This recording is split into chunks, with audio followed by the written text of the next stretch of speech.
अदील अकबर को क्या करना चाहिए था? मेरा मोबाइल अक्सर हैंग हो जाता है, ये चलते चलते रुक जाता है। फ़ोन करता हूँ तो फ़ोन नहीं होता, कोई ऐप खोलता हूँ तो नहीं खुलती, स्क्रीन ब्लैक हो जाती है, आवाज़ बंद हो जाती है। मैं फ़ोन किसी को मिलाता हूँ, वो मिल किसी और को जाता है। तो फिर मैं क्या करता हूँ, मैं फ़ोन को ऑफ़ कर देता हूँ और इसे चंद सेकंड बाद जब दोबारा ऑन करता हूँ तो ये 100% ठीक हो जाता है। आईटी की ज़ुबान में इस अमल को रिस्टार्ट कहते हैं। ये अमल सिर्फ मोबाइल फ़ोन तक महदूद नहीं बल्कि तमाम कंप्यूटर गैजेट्स को अक्सर औक़ात इस अमल से गुजरना पड़ता है, इन्हें रीस्टार्ट करना पड़ता है। हम इंसान भी कुदरत का स्मार्टफोन है, हमारे अंदर भी हज़ारों ऐप्स खुली रहती हैं। हम बाज़ार एक काम कर रहे होते हैं लेकिन हमारे अंदर सैकड़ों मुख्तलिफ काम चल रहे होते हैं। इंसान के बारे में कहा जाता है कि ये सिर्फ 3% लम्हा है मौजूद में रहता है, इसकी तवज्जो का बाकी 97% माजी और मुस्तकबिल में गुजरता है। ये माजी के बोझ तले दबा रहता है या फिर मुस्तकिल इसके दिल को खुरच होता है। चनाचे हम सब के अंदर हर वक्त अंदेशों ख्वाहिशात की सैकड़ों ऐप खुली रहती है। हमारा दिमाग साइज़ और वज़न में जिस्म का सिर्फ 2% लेकिन ये हमारे जिस्म की 20% तवानाई इस्तेमाल करता है। आप कभी नोट कीजिए, आपको परेशानी, टेंशन या एग्जाइटी में ज़्यादा भूख लगती है, बिलखुलूस आप मीठा ज़्यादा खाते हैं। अगर ऐसा नहीं होता तो फिर आपका वज़न अचानक गिरने लगता है, क्योंकि आपके दिमाग में एग्जाइटी, डिप्रेशन, परेशानी की ऐप खुलती है तो ये धड़ाधड़ जिस्म की तवानाई को खाने लगती हैं। लिहाजा आपकी भूख बढ़ जाती है या फिर दिमाग जिस्म का एनर्जी स्टोरेज खाली करे। दूसरा, ये ऐप जब मुसलसल चलती है फिर ये एक वक्त आता है जब आप हैंग हो जाते हैं। इस वक्त आपके पास दो ऑप्शन होते हैं, आप मोबाइल फ़ोन की तरह डेड हो जाएं और आपका हार्डवेयर और सॉफ्टवेयर दोनों उड़ जाएं, या फिर आप अपने आप को ऑफ करके रिस्टार्ट करें। दूसरा ऑप्शन ज़्यादा बेहतर है, चनाचे आप यूँ ही हैंग हो, आप ख़ुद को ऑफ और रिस्टार्ट करें, आप ज़रा ज़रा 7 दिन में नॉर्मल हो जाएंगे। अगर आप ये नहीं करेंगे तो फिर दिल अकबर की तरह गैर फितरी मौत का शिकार हो जाएंगे। दुनिया में जहाँ भी ज़िंदगी मौजूद है इसके पास अपने बचाव के दो ऑप्शन हैं, फाइट या फिर फ्लाइट। हम जानदार अपने बचाव के लिए लड़ते हैं या फिर ख़तरे की जगह से भाग जाते हैं। इंसान के पास सिर्फ यही दो ऑप्शन है, आप लड़ें या फिर भाग जाएं। अकल का तकाज़ा यह कि हम बैक वक्त दोनों ऑप्शन इस्तेमाल करें। आप हालात से ज़रूर लड़ें लेकिन इस लड़ाई में जान देने की कोई ज़रूरत नहीं।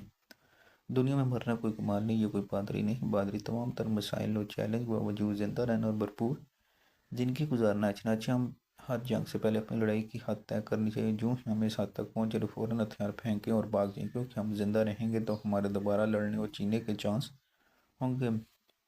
दीगर हम मानो मिट्टी के अंदर होंगे और हम जिनके लिए जान दी होगी वो हमारी कब्र दुआ के लिए नहीं पहुँचेंगे। लिहाजा दूसरा दोनों ऑप्शन इस्तेमाल करें, एक हद तक लड़ना, इसके बाद दोबारा हमले की नीयत से बस सही अख्तियार करिए। याद रखें, दुनिया में हर काम जहाद और जिहाद मुकद्दस नहीं होती। हम कोऑपरेटिव वर्ल्ड में सांस ले रहे हैं, इसमें 2-4 माह बाद हर चीज़ बदल जाती है। अब अमेरिका की मिसाल है, जो बॉन्ड और डोनाल्ड ट्रंप के अमेरिका में कितना फ़र्क है, अफगानिस्तान और पाकिस्तान के ताल्लुकात कितनी जल्दी तब्दीली आई। भारत और बांग्लादेश एक हफ्ते में दोस्त दुश्मन बन गए। शुमाली कोरिया और रूस 2 माह में चीन के दुश्मन से दोस्त बन गए। नरेंद्र मोदी और डोनाल्ड ट्रंप के ताल्लुकात 4 दिन में लौट गए। इलॉन मस्क ट्रंप के दरमियान एक हफ्ते में 2 बरस में जितनी दूरी आ गई, हमारी ज़िंदगी में भी इतनी ही तेज़ी से तब्दीली आती है। हम आज एक सूरत का हाल का शिकार है तो अगले दिन हर चीज़ बदल चुकी होगी। लिहाजा हमारे कल के लिए क्या तलू होता है, आप आने वाले दिन को कम से कम इतना साल में जब मौसम और दिन एक नहीं रहते तो फिर हमारे हालात कैसे और क्यों मुस्तकिल रह सकते हैं। लिहाजा वक्त को वक्त देखा देखा यकीन कर, वक्त आपको कभी मायूस नहीं करेगा। मैं आपको रिस्टार्ट करने के 3 तरीके बताता हूँ। ये नुस्खे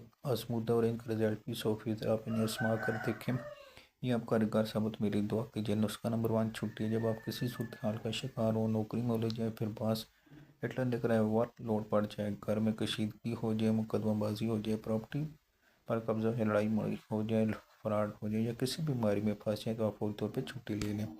ये छुट्टी कम से कम 7 दिन की होनी चाहिए। अगर आपको छुट्टी नहीं मिलती तो मेडिकल सर्टिफिकेट देकर गायब हो जाएं। अगर ये भी मुमकिन नहीं है तो मोबाइल फ़ोन बंद करें और गायब हो जाएं। इसके बाद 7 दिन के लिए किसी अजनबी जगह पर गुजारें।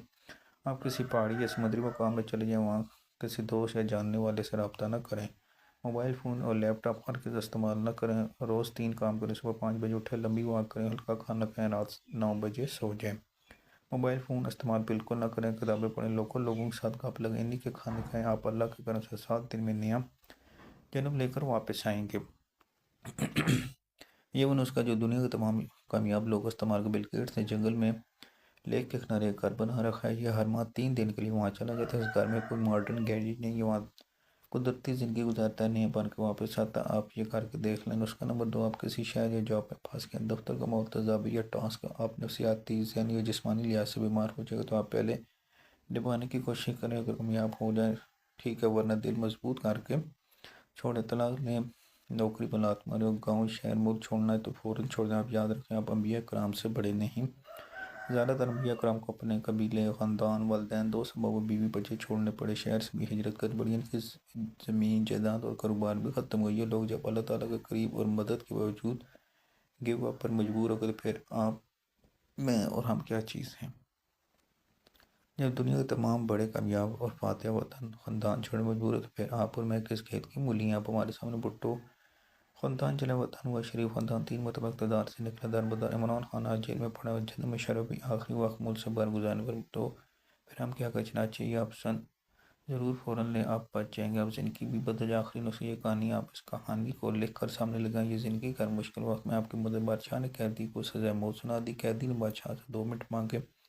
फिर आज के बादशाह सलामत, अगर मैं मर गया तो मेरे साथ एक हैरान कुन फ़न भी मर जाएगा। मैं पूरी दुनिया में इस फ़न का फ़ायदेमंद बादशाह। वो क्या कहते हैं जो जिन्हें मैं घोड़े को उड़ाना सिखा सकता हूँ। बादशाह कैसे कहते हैं जो, अगर मुझे छोटा सा महल 10-15 नौकर चाकर आपका अजीज तरीन घोड़ा मीडियम में से 2.5 साल में उड़ा कर दिखा दो। बादशाह ने पूछा, अगर तुम नाकाम होगे तो फिर कैदी ने जो, आप मेरे सर उतार दीजिएगा। बादशाह ने वजीर को हुक्म दिया, इसकी ख्वाहिश के मुताबिक सब कुछ दे दो। अगर ये 2.5 साल बाद नाकाम हो जाए तो इसकी गर्दन काट दें। यूँ कैदी को मैं नौकर और घोड़ा मिल गया। जब घोड़ा लेकर जा रहा था, किसी ने से पूछा, बेवकूफ़ इंसान दुनिया में कभी घोड़ा नहीं उड़ा सकता, तुम बिलाखिर मारे जाओगे। कैदी ने हंस कर जवाब दिया, बेवकूफ़ तुम, मैं नहीं, तुम लोगों में फांसी में लटकने वाला, लेकिन मुझे इस तीर से 2.5 साल मिल गए। मैं इस अरसे में महल में रहूँगा, बादशाह के घोड़े का एंजॉय करूँ। पूछने वाले ने पूछा, तुम इसके बाद क्या। इसने जवाब दिया, 2.5 साल में हो सकता है बादशाह मर जाए, हो सकता है मैं न रहूँ। ये भी मुमकिन है। घोड़ा वाक़या उड़ना सीख गया। आप अभी भी जो करना चाहते करें, लेकिन इससे पहले ज़रूर टाइम